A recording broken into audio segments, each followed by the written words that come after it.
can come back to power in Penang. Can or cannot? Can or cannot? The 13th general election, DAP and Pakatan Rakyat can achieve power in Putrajaya, form a new government in Malaysia, appoint a new Prime Minister, Dato' Sri Anwar Ibrahim. Can or cannot? Sure or not? You see, 2 days ago what the Prime Minister said, Dato' Sri Najib, he said he's baffled. He's baffled why there are government servants and pensioners who support the opposition. He's getting frightened. He's getting frightened that he even cannot get support. UMNO cannot get support as in the past among government servants, among pensioners, although there's a special program now to try to rope in pensioners openly, government servants covertly, in order to help to consolidate UMNO power by forming an UMNO club among pensioners. UMNO club, not just among students, among pensioners. Pyrotechnics, so much of big publicity about the 2011 budget. Why? Because this is one of the key elements of Najib's so-called national transformation to change the whole face of Malaysia so that Malaysia can become competitive. No more trapped in a middle-income country, can become a developed, high-income, sustainable, inclusive nation 2020.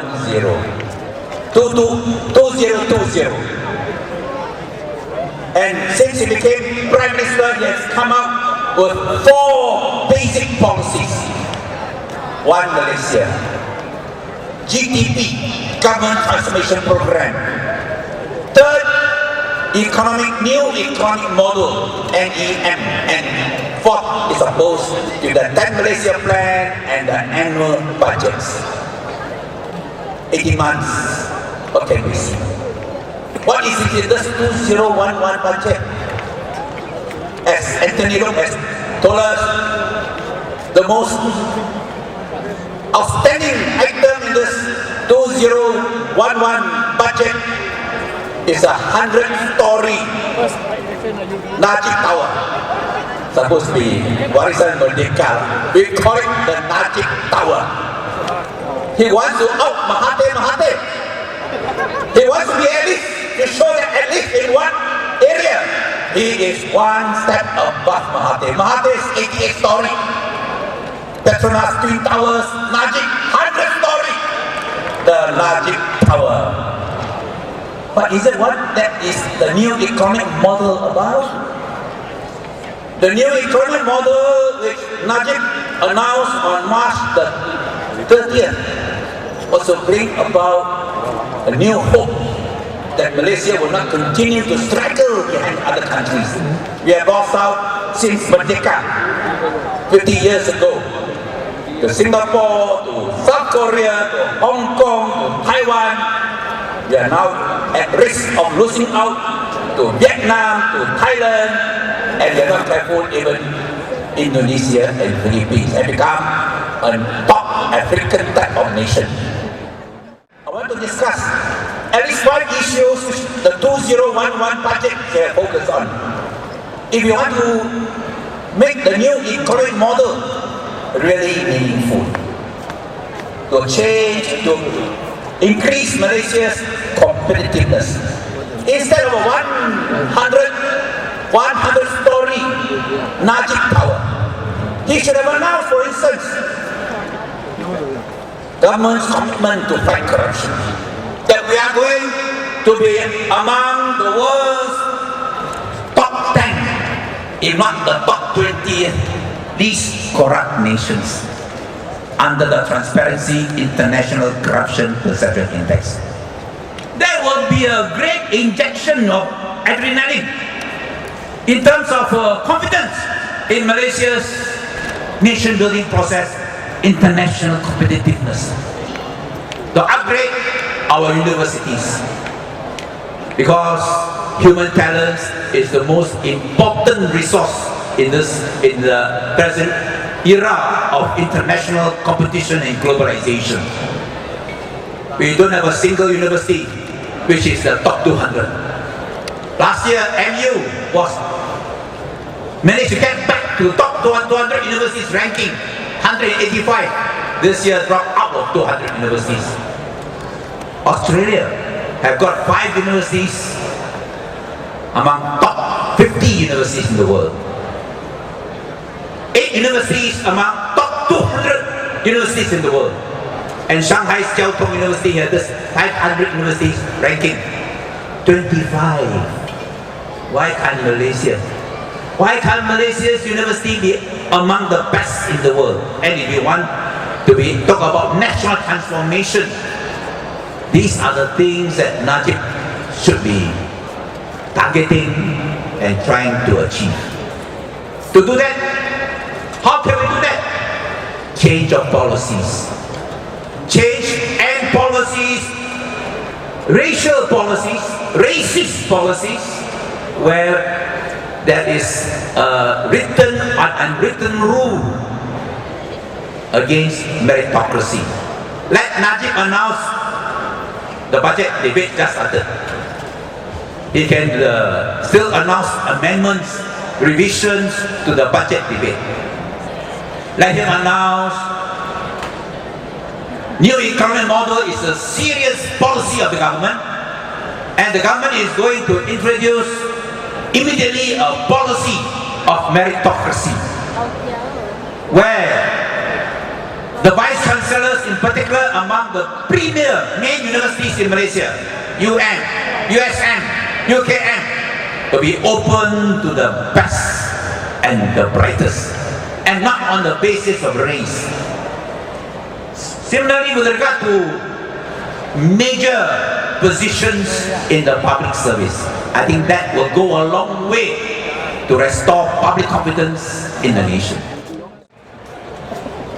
To give all Malaysians an equal place under the Malaysian sun, one suggestion which Najib can propose at the end of his budget debate is to give fair play to all schools in the country. Chinese primary schools, 22% of school students, but they get only 3.2% of allocation. That is unfair. Tamil schools, 3.2% of the students, they get 1.8% of allocation. There should be a dollar to dollar parity for all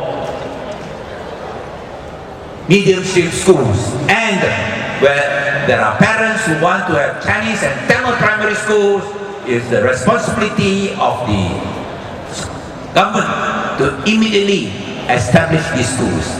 Number 5, security. And that is one of the NKRA, the BKI, the various soup of alphabet soup that has been invented by the Najib administration to say that it's very important. Security.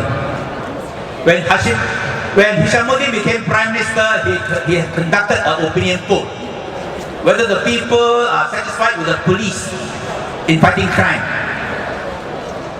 97%. This is a Home Ministry poll, not DAP poll. Home Ministry poll. 97% do not feel safe in the country. 95% do not feel the government has done enough to protect the safety of citizens, tourists, visitors, investors. So in the March in Parliament, when I challenged the cabinet ministers, I say, you declare whether you really support Najib's One Malaysia policy. Malaysian first, race second. Ask ministers to declare. Nobody dared to declare. MCA, Gerakan, MIC, and ministers, they don't say anything because they are waiting for UMNO ministers to take a stand. UMNO ministers, they don't say anything because no senior ministers around. But when I press the issue, Deputy Prime Minister Muhyiddin said outside Parliament, he's Malay first, Malaysian second. 所以 the biggest enemy of one Malaysia, I've said, comes from UMNO。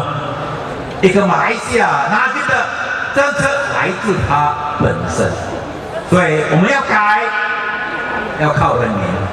这个是个53年来第一次黄金的机会来改变。在槟城行动党全马来西亚，那拼了，爱拼才会赢，对不对？爱拼才会赢，拼45年了，拼到边区的建款了，还比怪拼落去，爱拼到不出来了，不成改朝换代，对不对？所以，好，今晚我们这个很有意义的，再有一个里程碑，但是这个只是更加重要的一层，就是要迈向不成。Tonight is another milestone, but for a pioneer lap of the journey for Putrajaya, and I hope that the people of Penang will continue to provide that impetus not only for returning the DAP to power in Penang, but to ensure that DAP